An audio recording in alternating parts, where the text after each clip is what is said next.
नमस्कार। आप सब लोग कैसे हो? पढ़ाई कैसे चल रही है आप सबकी? उम्मीद है सबकी पढ़ाई अच्छी चल रही होगी। मैं आपका मेज़बान कैलाश आपका सबका स्वागत करता हूँ। आज का विज्ञान का चैप्टर क्लास 10th का चैप्टर नंबर 6 जैव प्रक्रम या कह सकते हैं बायो प्रोसेस। अब एक चीज़ सोचिए कि मैं आपके सामने बोल रहा हूँ, आप तक मेरी आवाज़ पहुँच रही है, तो मेरी जो आवाज़ बनी है वो कैसे बनी होगी? वो भी जैव प्रक्रम है, यानी शरीर चल रहा है, शरीर घूम रहा है, मैं बोल रहा हूँ, मेरे हाथ हिल रहे हैं, तो इसके पास, शरीर के पास तो ऊर्जा होगी, उस ऊर्जा का उपयोग कर रहा होगा।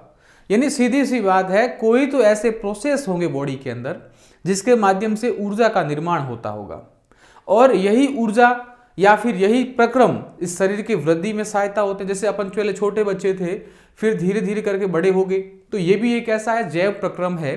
तो जैव प्रक्रम को सामान्य भाषा में कह सकते हैं कि शरीर में ऐसी प्रक्रिया जिसके माध्यम से शरीर की वृद्धि, विकास एवं शरीर को पोषण, ऊर्जा इत्यादि की प्रतिपूर्ति होती हो, जैव प्रक्रम है।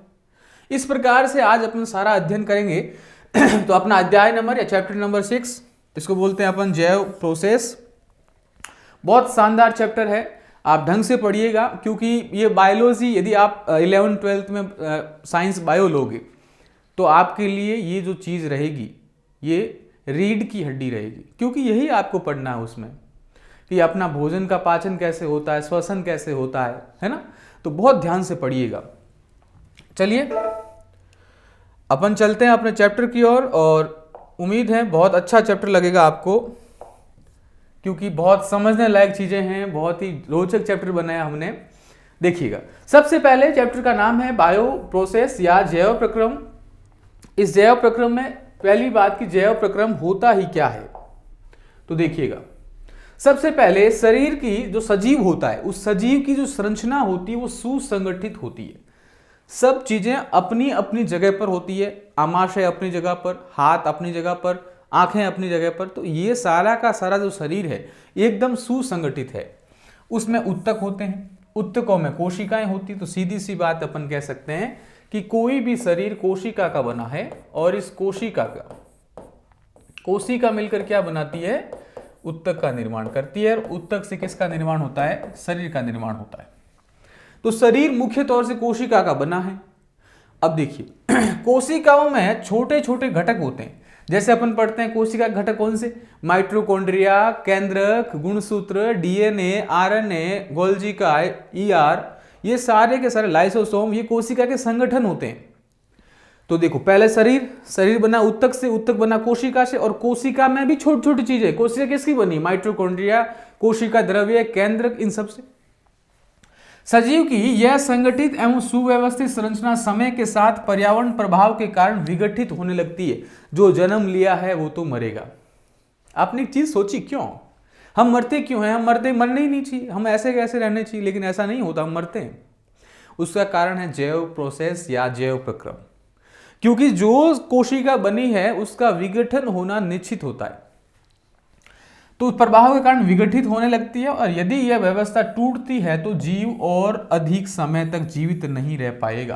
यानी कोई कोशिका बनी है और उसका विघटन होना शुरू हो जाए, जैसे बुढ़ापा आते ही कोशिकाओं का विघटन होना शुरू हो जाता है, तो ज्यादा समय तक जीवित नहीं रह पाएगा। अतः जीवों के शरीर को मरम्मत तथा अनुरक्षण की आवश्यकता होती। मतलब यदि कोई कोशिका टूट रही है तो उस कोशिका की जगह नई कोशिका का बनना आवश्यक होता है। वे सभी प्रक्रम जो संयुक्त रूप से जीव के अनुरक्षण का कार्य करते हैं जैव प्रक्रम कहलाते हैं। यही परिभाषा आपको एग्जाम में लिखनी है। एग्जाम में प्रश्न आएगा जैव प्रक्रम क्या है, समझाइए। तो आप सीधा सा लिखना कि जैव प्रक्रम क्या है, कि हमारा शरीर कोशिकाओं से बना है, कोशिका मिलकर उत्तक बनाती है, उत्तक मिलकर शरीर का निर्माण करती है, लेकिन कोशिका भी अन्य घटकों से मिलकर निर्मित होती है। फिर क्या लिखोगे कि पर्यावरण के घटकों के कारण इनका जो कोशिका होती है, जो शरीर होता है, उसका विघटन शुरू होता है, और ज्यादा जो जीव और अधिक समय तक जीवित नहीं रह पाएगा, और अतः जीवों के शरीर को मरम्मत एवं अनुरक्षण की आवश्यकता होती है। और वे सभी प्रक्रम जो संयुक्त रूप से जीवों के अनुरक्षण का कार्य करते हैं जैव प्रक्रम कहलाते हैं। ये अपना जो पाचन तंत्र है, देखो मानव का इस प्रकार का, अभी समझाएंगे, आगे आएगा आपके चैप्टर में, तो ध्यान रखिएगा, ठीक है। और बहुत ही ये रोचक चैप्टर है। मैं तो ऐसा मानता हूं कि ये जो बायोलॉजी का चैप्टर है ये आपकी बायोलॉजी की पूरी नींव है, ठीक है। अब देखो जैव प्रोसेस में क्या क्या शामिल होता है। सबसे पहला शामिल होता है पोषण, न्यूट्रिशन। आप चीज सोचिए कि शरीर में ऊर्जा कहां से आती, भोजन से आती है, और भोजन द्वारा शरीर का जो शरीर में उपयोग लेना भोजन का, वो पोषण कहलाता है, न्यूट्रिशन कहलाता है। यानी भोजन का शरीर द्वारा उपयोग में लाना पोषण कहलाता है, और ये पोषण पहला प्रोसेस जैव प्रक्रम में आता है। दूसरा श्वसन, गैसों के माध्यम से भोजन को ऊर्जा में बदलना श्वसन कहलाता है। गैसों के माध्यम से अपन ऑक्सीजन और CO2 बाहर छोड़ते हैं, ऑक्सीजन लेते हैं, इनके माध्यम से जो भोजन होता है उसको ऊर्जा में बदला जाता है, वो प्रोसेस कहलाता है श्वसन। ये भी किसमें है, जैव प्रक्रम में है। वहन का मतलब ट्रांसपोर्टेशन। जैसे आपका खून है, खून एक जगह से दूसरी जगह तक जाता है, इसे बोलते हैं वहन या ट्रांसपोर्टेशन, ठीक बात। अगला है उत्सर्जन या एक्सक्रिएशन। अब देखो जो भी भोजन आपने शरीर में लिया उसका क्या होगा, पाचन होने के बाद जो अपशिष्ट पदार्थ होगा उसका उत्सर्जन किया जाएगा। तो नाइट्रोजन युक्त पदार्थों का शरीर का बाहर निकालना क्या कहलाता है, उत्सर्जन कहलाता है। तो ये किसमें शामिल होते हैं, जैव प्रक्रम में। तो इसमें जैव प्रक्रम में 4 चीजें शामिल होगी, पोषण, श्वसन, वहन और उत्सर्जन। अब है पहला पोषण या न्यूट्रिशन। क्षति तथा टूट फूट रोकने के लिए अनुरक्षण प्रक्रम की आवश्यकता होती, इसके लिए जीव को ऊर्जा की आवश्यकता होगी। ऊर्जा के बिना कोई भी शरीर का पुनः मरम्मत नहीं होगी। क्या आप भूखे रहकर कोई काम करने की इच्छा होती, नहीं होती, क्योंकि आपके पास ऊर्जा की कमी होती। जितनी ज्यादा ऊर्जा होगी ना आपके पास, उतना ज्यादा काम करने का आपका एकदम मन करता है, क्योंकि एनर्जी बहुत ज्यादा आपके पास। जब एनर्जी नहीं होगी तो आप काम बिल्कुल कम करोगे। तो कोई भी शरीर में टूट फूट होगी तो उसे रोकने के लिए ऊर्जा की आवश्यकता होती है, और ये ऊर्जा की प्राप्ति कहां होगी, शरीर के बाहर से आती है। शरीर के बाहर से कैसे आएगी, भोजन के रूप में। तो बाहर से जीव शरीर में स्थानांतरित करने के लिए कोई प्रक्रम होना चाहिए।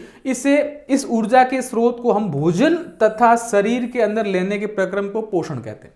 सीधी सी बात है कि हम जो पोषण प्राप्त करते हैं किसके माध्यम से करते हैं, पोषण को भोजन के माध्यम से करते हैं, और इनके अंदर लेने के बाद जो ऊर्जा बनती है वो पूरा का पूरा क्या कहलाता है, पोषण कहलाता है। ये पूरा सिस्टम क्या कहलाता है, प्रक्रम क्या कहलाता है, पोषण कहलाता है। तो सीधी सी बात है, पोषण किसे कहेंगे कि शरीर में ऊर्जा की पूर्ति हेतु अथवा उत्तकों की क्षति या टूट फूट को रोकने के लिए ऊर्जा की आवश्यकता होती है, और इस ऊर्जा की प्राप्ति भोजन के माध्यम से करते हैं। इस प्रक्रम को पोषण कहते हैं। हुई बात क्लियर। तो देखो ये मेरा पूरा डायग्राम देखो एक बार, यहां से अपन पोषण प्राप्त करते हैं। ये देखो पूरा पूरा ग्रसिका में गया, आमाशय में जाएगा, छोटी आंत में जाएगा, बड़ी आंत में जाके ये देखो पूरा बाहर, इसे बोलते हैं उत्सर्जन। यानी जो वेस्ट मटेरियल है वो बाहर निकल गया, और पूरा का पूरा पाचन। इस प्रकार से बहुत रोचक चैप्टर है, बाद में आपको पूरा समझाएंगे इसको, ठीक है।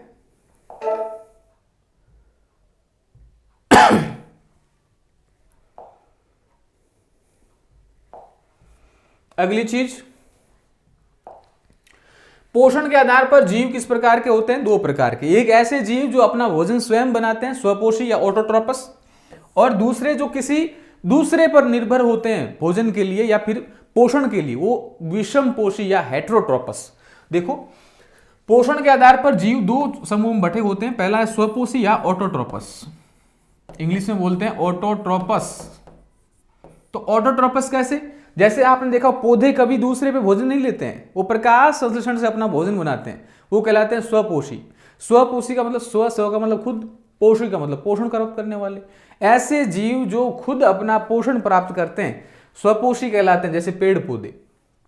विषमपोषी जो अपना भोजन दूसरे पर निर्भर रहते हैं, विषमपोषी कहलाते हैं। स्वपोषी कौन से, पोषण का वह तरीका जिसमें जीव अपने आसपास के वातावरण में उपस्थित सरल अजैव पदार्थ जैसे कार्बन डाइऑक्साइड, पानी और सूर्य की प्रकाश से अपना भोजन बनाते हैं, अथवा प्रकाश संश्लेषण से अपना भोजन बनाते हैं, क्या कहलाते हैं भाई,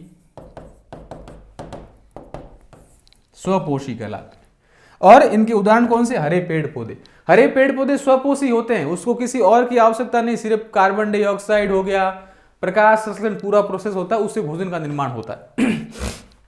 देखो ये कोई पौधा है, इसके सूर्य की किरणें गिरी और यहां पर एक प्रोसेस होगा प्रकाश संश्लेषण, और इस प्रकाश संश्लेषण से क्या निर्मित होगी? ऊर्जा निर्मित होगी। तो स्वपोषी होते हैं पेड़ पौधे। ठीक बात। अगला बात देखो ये जो आप प्रोसेस पूरा देख रहे हो, इसको समझने की आवश्यकता ये पड़ जाती है कि स्वपोषी कौन से होते हैं, विषम पोषी कौन से होते हैं। अब स्वपोषी में किस प्रकार से पोषण होता है वो बड़े ध्यान से समझिएगा। अब देखो पेड़ पौधा भोजन कैसे करता है। सबसे पहले स्वपोषी पोषण। स्वपोषी पोषण पेड़ पौधे हरे पौधों में कुछ जीवाणुओं में जो प्रकाश संश्लेषण कर सकते हैं उनमें होता है। जो फोटोसिंथेसिस का प्रोसेस अपनाते हैं उनमें क्या होगा? स्वपोषी पोषण होगा। अब फोटोसिंथेसिस कैसे होता है, क्या होता है वो देखो। प्रकाश संश्लेषण या फोटोसिंथेसिस, आपने देखा, देखो सूर्य का प्रकाश है, इस पे गिर रहा है, जैसे देखो पेड़ पेड़ अपना क्या कर रहा है? वृद्धि कर रहा है। ठीक बात। तो देखो वह प्रक्रम है जिसमें स्वपोषी बाहर से लिए गए पदार्थों को ऊर्जा संचित रूप में परिवर्तित कर देता है। ये पदार्थ कार्बन डाइऑक्साइड होते हैं, जल होते हैं और सूर्य की प्रकाश की किरणें होती है जो कि क्लोरोफिल, ये पूरी लाइन है, क्लोरोफिल की उपस्थिति में कार्बोहाइड्रेट में परिवर्तित कर दी जाते हैं। आप तो इतना ध्यान रखो कि माना कि कोई पौधा है, वो पौधा किसका उपयोग लेगा? कार्बन डाइऑक्साइड का उपयोग लेगा और जल का उपयोग लेगा। कार्बन डाइऑक्साइड का और दूसरा लेगा जल का, और किसकी उपस्थिति में? सूर्य की उपस्थिति में। और उस पौधे में क्या होता है भाई? ऐसा क्लोरोफिल या फिर अपन कहते हैं हरित लवक। और ये हरित लवक क्या बनाता है भाई? भोजन बनाता है, या फिर कह सकते हैं ग्लूकोज बनाता है। और इस ग्लूकोज के साथ साथ में अपन क्या प्राप्त करते हैं? श्वसन के माध्यम से ऊर्जा प्राप्त करते हैं। तो ये ध्यान रखिएगा। और साथ में गिलती है ऑक्सीजन या कह सकते हैं O2। अब देखो देखो कार्बन डाइऑक्साइड होता है, उसके साथ जल होता है और हरित लवक या क्लोरोफिल जो पत्तियों में होता है। सूर्य के प्रकाश जैसे ही उस पर गिरेगा तो सूर्य का प्रकाश क्लोरोफिल में क्या करेगा? इस कार्बन डाइऑक्साइड और जल से क्या निर्माण करेगा? ग्लूकोज या भोजन का निर्माण करेगा, और साथ में ऑक्सीजन गैस निकलेगी और जल निर्माण होगा। अब देखो, अब आपको याद नहीं होना तो कैसे करो पहले तो इतना याद करो, कार्बन डाइऑक्साइड साथ में मिलेगा जल, किसकी उपस्थिति में? सूर्य और क्लोरोफिल यानी हरित लवक की उपस्थिति में क्या निर्माण होगा? ग्लूकोज, ऑक्सीजन और जल का निर्माण होगा। अब बैलेंस करना है, 6CO2 प्लस 12H2O गिव्स 2। अब देखो ये क्लोरोफिल हो गया और प्रकाश हो गया, क्या होगा? अब 6CO2 12H2O, अब 6C का उपयोग लेना, तो C6H12O6 यानी ग्लूकोज, और साथ में क्या बनेगा? 6O2 फिर 6H2O। बस कुछ नहीं करना, सबसे सरल प्रोसेस है प्रकाश संश्लेषण। तो ये पेड़ पौधों में भोजन का निर्माण इस प्रकार से होता है। अब देखो पेड़ पौधों में तो भोजन का निर्माण अपन ने करवा दिया, अब समस्या क्या है? अब जंतुओं में भी तो करो भाई। अब प्रकाश संश्लेषण के लिए आपको क्या क्या आवश्यकता होती है? आपकी कच्ची सामग्री यानी रॉ मटेरियल क्या क्या होता है? सबसे पहले सूर्य का प्रकाश होना जरूरी है। अंधेरे में कभी भी प्रकाश संश्लेषण की प्रक्रिया नहीं होगी। दूसरा हरित लवक या क्लोरोफिल, क्योंकि यदि पत्ती हरी होगी तो ही क्या कर पाएगी? प्रकाश संश्लेषण कर पाएगी। मरा हुआ पौधा कभी भी प्रकाश संश्लेषण नहीं करता है। कार्बन डाइऑक्साइड, तीसरा CO2, कार्बन डाइऑक्साइड गैस की उपस्थिति में ही प्रकाश संश्लेषण की प्रक्रिया होती है। स्थलीय पौधे इसे वायुमंडल से प्राप्त करते हैं, यानी जो अपने आसपास के जो वायुमंडल में कार्बन डाइऑक्साइड है उसका उपयोग पेड़ पौधे करते हैं। इसलिए कहते हैं पर्यावरण में शुद्धता यानी कार्बन डाइऑक्साइड की मात्रा को कम करते हैं कौन? पेड़ पौधे। अगला है जल। जल तो स्थलीय पौधे कहां से प्राप्त करेंगे? जमीन से। जड़ें जल का शोषण करती है, अवशोषण करती है और पेड़ पौधे में डालती है। जड़ों द्वारा मिट्टी से जल का अवशोषण करते हैं कौन? पेड़ पौधे। तो देखो ये जो जल था ये पेड़ पौधे अंदर ले रहे हैं, ऊपर से क्या गिर रहा है? सूर्य का प्रकाश। वायुमंडल में कौन सी गैस है? Carbon dioxide. तो क्या क्या चाहिए? पहला कार्बन डाइऑक्साइड, सूर्य का प्रकाश, जल और ये जो आप मुख्य तौर से देख रहे हो हरी हरी पत्तियां, इसमें क्या होता है, हरित लवक या क्लोरोफिल। तो इन चीजों की अपन को क्या होती है, आवश्यकता होती है। ठीक है, अगला चीज देखो। अब तो ये तो हो गई कच्ची मटेरियल की बात। देखिएगा, अब समझिएगा बड़े ध्यान से।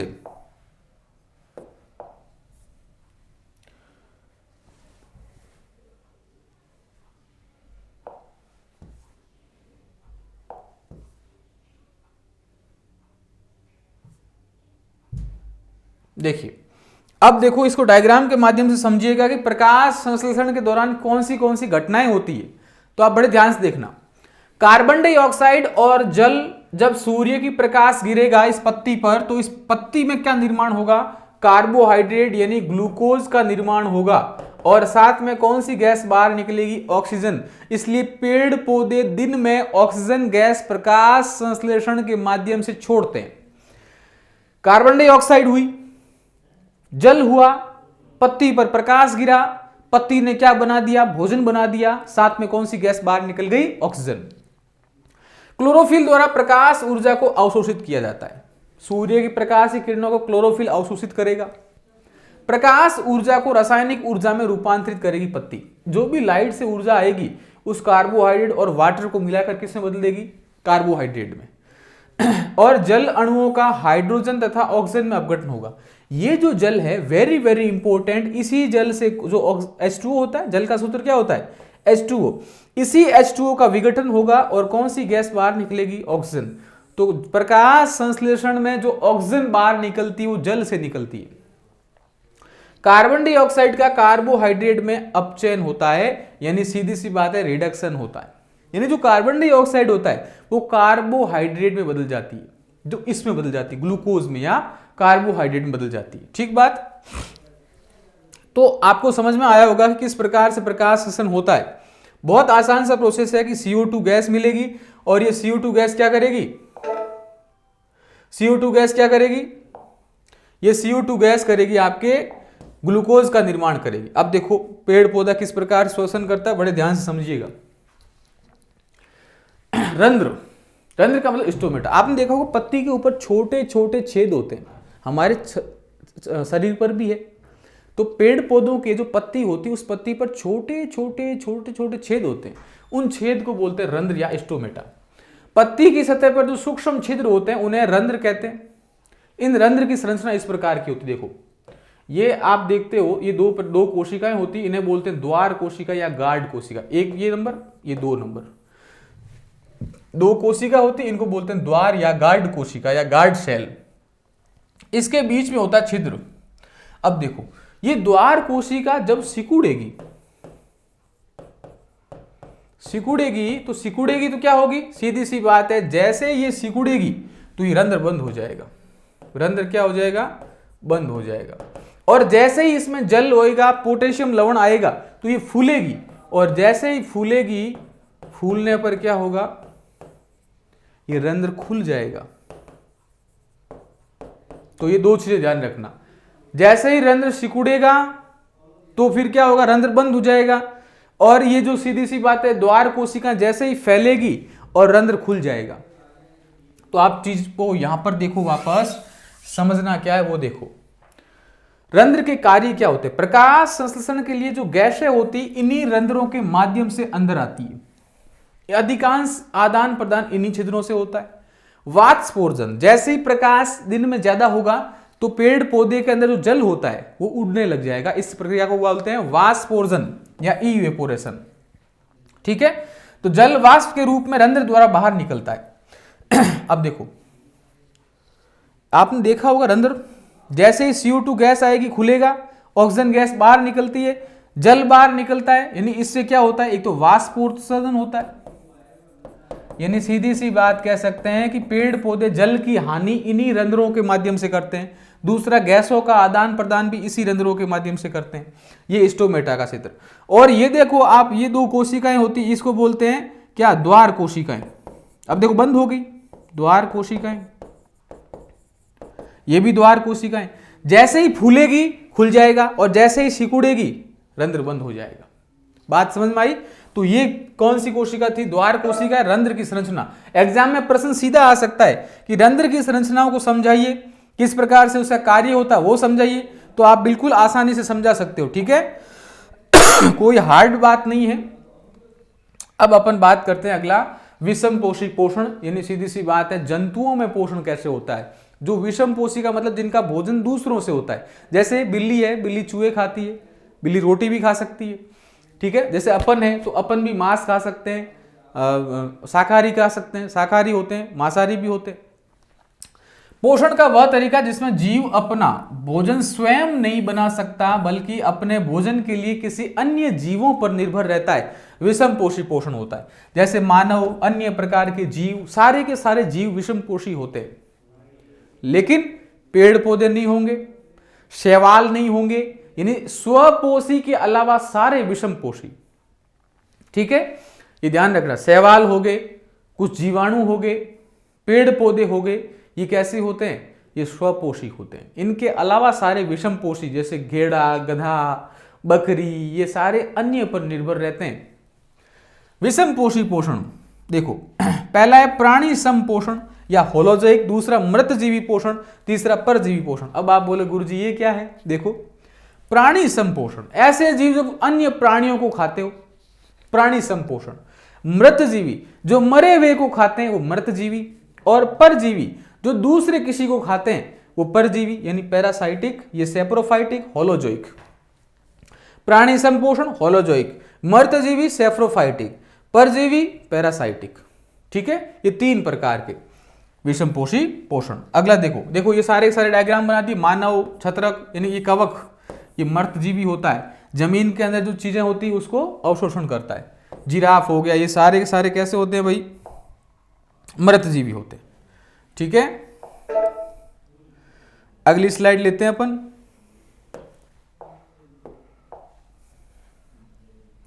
देखिए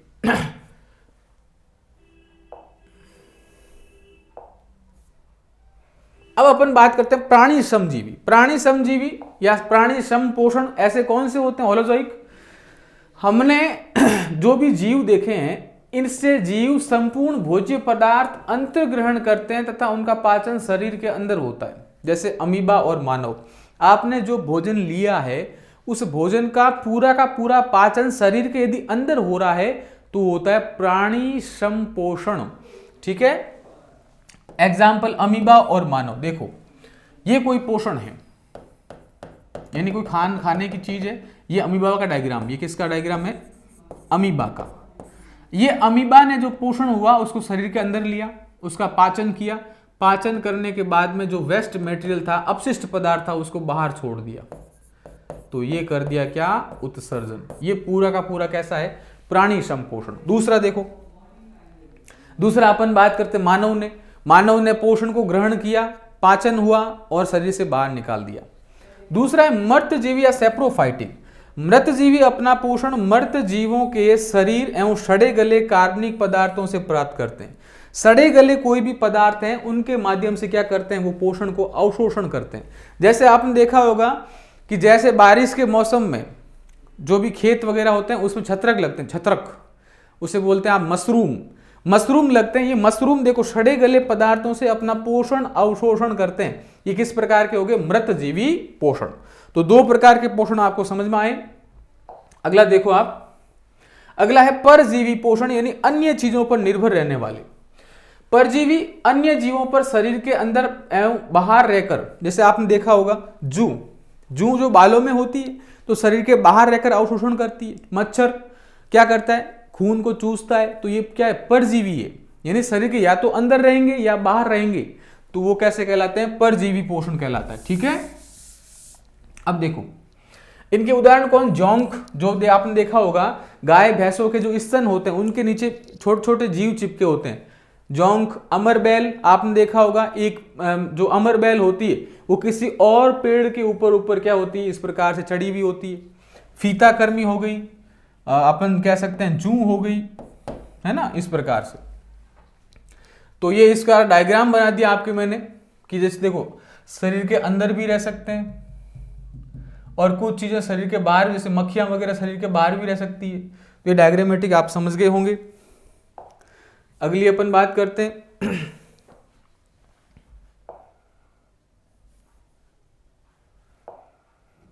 चलिए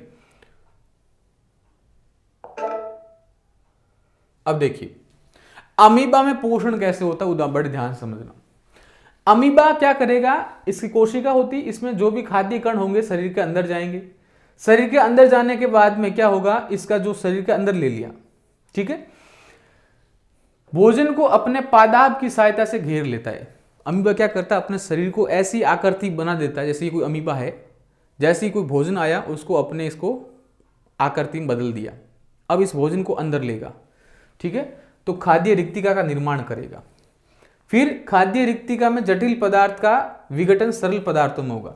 अब जैसे ये पोषण अंदर आया, भोजन अंदर आया, खाद्य रिक्तिका इसे क्या करेगा, छोटे छोटे टुकड़ों में बदलेगा, जटिल पदार्थों से सरल पदार्थों में बदलेगा।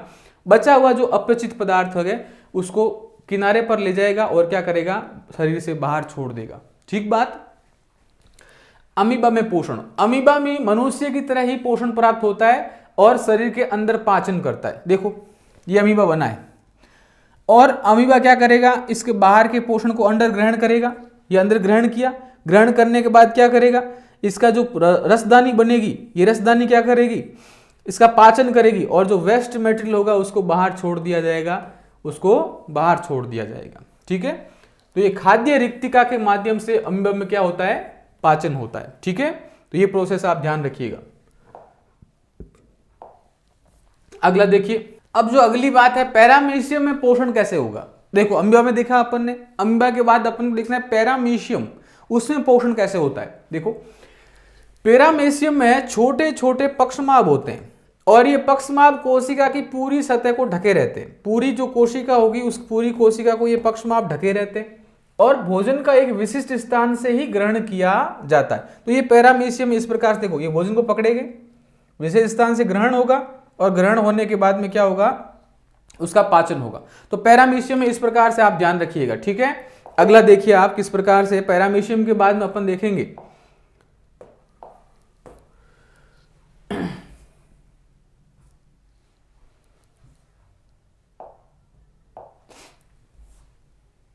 मनुष्य में पोषण और वेरी वेरी इंपॉर्टेंट और आपका सबका फेवरेट टॉपिक, मानव में पाचन कैसे होता है, मानव किस प्रकार से पाचन कैसे करता है, किस प्रकार से भोजन को ग्रहण करता है, बड़े ध्यान से देखना। देखो मानव में इस प्रकार का एक पाचन तंत्र होता है, ये होता है मुख।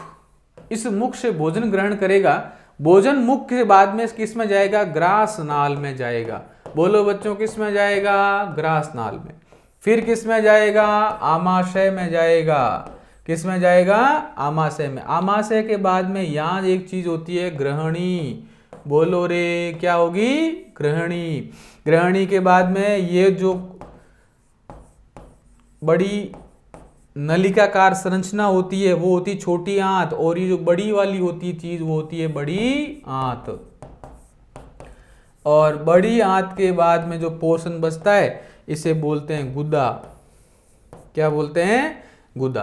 तो बोलो मुख, मुख के बाद ग्रासनाल, आमाशय, ग्रहणी, छोटी आंत और बड़ी आंत और गुदा, और इसके ऊपर एक ग्रंथि होती है उसे बोलते हैं क्या, यकृत बोलते हैं। क्या बोलते हैं, यकृत बोलते हैं। यकृत के नीचे आप देखोगे तो ये जो छोटी छोटी संरचनाएं दिख रही है आपको, वो क्या होती है, पित्त ग्रंथि होती है या पित्ताशय होती है।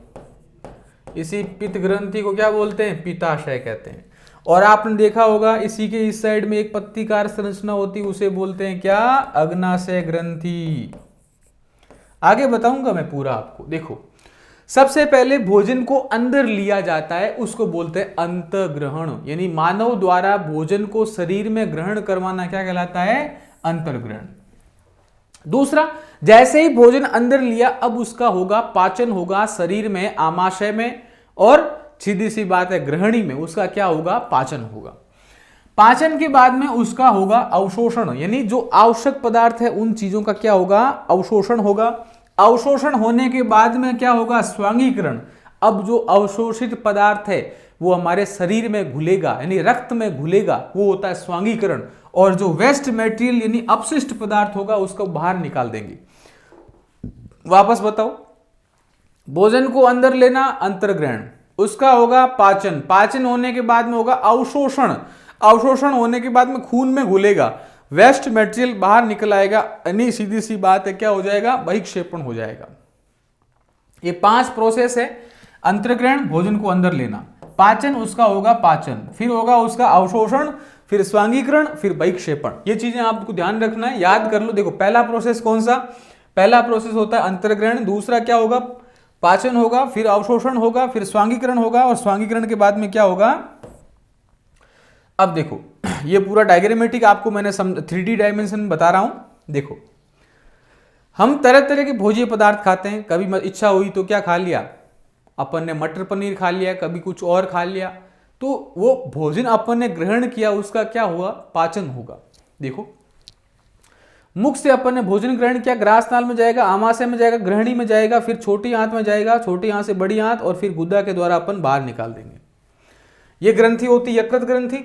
अब देखो हम तरह तरह के भोजन खाते हैं और भोजन को प्राकृतिक रूप से एक प्रक्रम से गुजरना होता है। भोजन को हम दांतों से चबाकर छोटे छोटे टुकड़ों में बदल देते हैं। मुख में भोजन लार में मिश्रित होकर जैसे ही मुंह में भोजन जाएगा तो लार मिलेगी, और लार में जो भोजन होगा वो गीला हो जाता है, जो ग्रसनी से होता हुआ आमाशय में जाता है, यानी इस ग्रास नाल से जाता हुआ आमाशय में जाता है।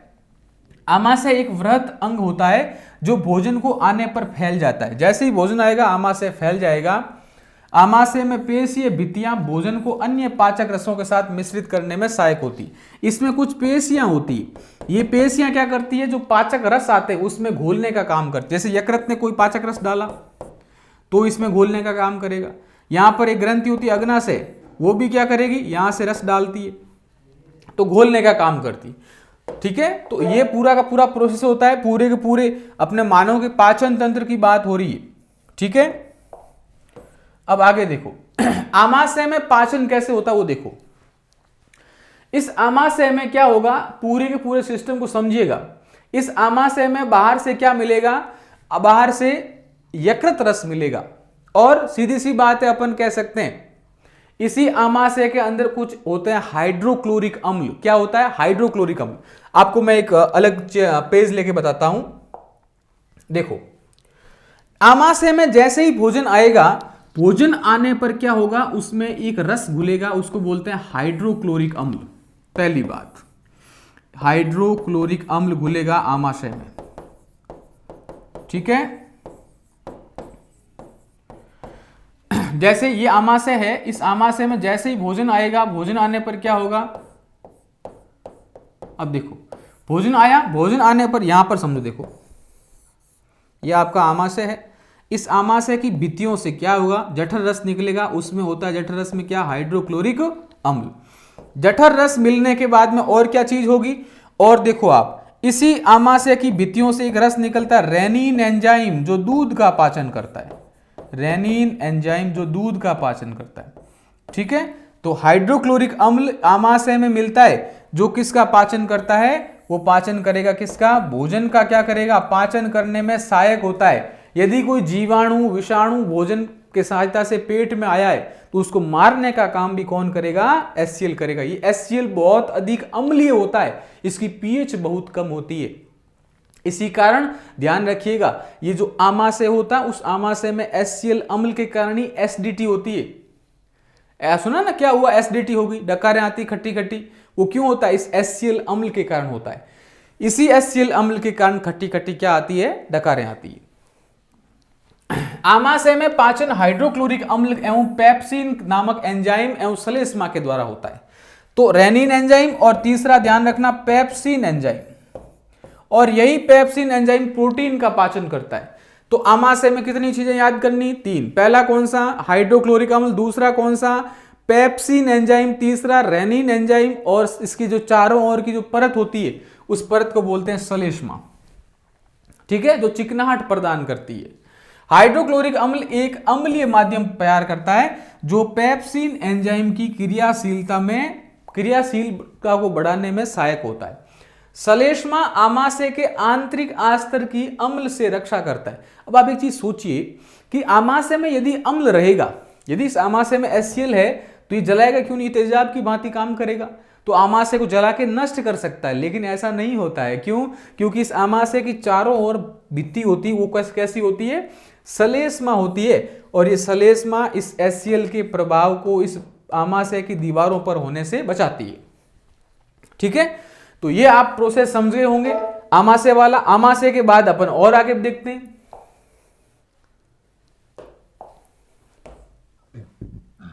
तो ये आमाशय के बाद में क्या होगा? आमाशय के बाद में भोजन जाएगा बड़ी, आप एक बार मैं पूरा डायग्राम आपको वापस दिखाता हूं, यहां पर समझिएगा। देखो, सबसे पहले भोजन जाएगा किसमें?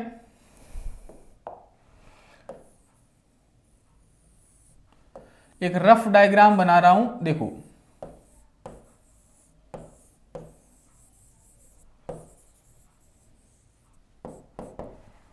ठीक है, रफ डायग्राम है। भोजन आएगा मुख में, मुख में होते हैं दांत, दांत उस भोजन को चबाएगा। भोजन को चबाने के बाद भोजन कहां जाएगा? ग्रासनाल में जाएगा। ग्रासनाल सीधा इस आमाशय में लेकर आएगा। आमाशय में HCl, पेप्सिन एंजाइम और रेनिन एंजाइम क्या करेंगे? इस भोजन का पाचन करेंगे। फिर यकृत से पित्त रस का स्त्रवण होता है, और ये पित्त रस ग्रहणी में क्या करेगा? और पाचन करेगा, वसा का पाचन करेगा। तो प्रोटीन का पाचन होता है आमाशय में, वसा का पाचन किसमें होगा? ग्रहणी में। ग्रहणी के बाद भोजन जाएगा छोटी आंत में। छोटी आंत में भोजन का अवशोषण होगा, छोटी आंत में भोजन का अवशोषण होगा, और ये भोजन जाएगा बड़ी आंत में। और बड़ी आंत में कोई अवशोषण नहीं होता, केवल जल का अवशोषण होता है। देखो, आपने देखा होगा सुबह सुबह पानी पीते हैं, क्यों पीते हैं? ताकि आपका प्रेशर बने। प्रेशर बनने का मतलब सीधी सी बात है, आप क्या करते हो? भोजन ग्रहण करने के बाद आमाशय में जैसे ही पाचन होगा, आमाशय के बाद छोटी आंत में जाएगा। छोटी आंत में क्या होगा? छोटी आंत में भोजन का अवशोषण हो जाएगा। जो वेस्ट मेटेरियल, अपशिष्ट पदार्थ होंगे, पीछे बच जाएंगे। उन्हीं अपशिष्ट पदार्थों को बड़ी आंत में भेजा जाता है, और बड़ी आंत में जल का अवशोषण होता है।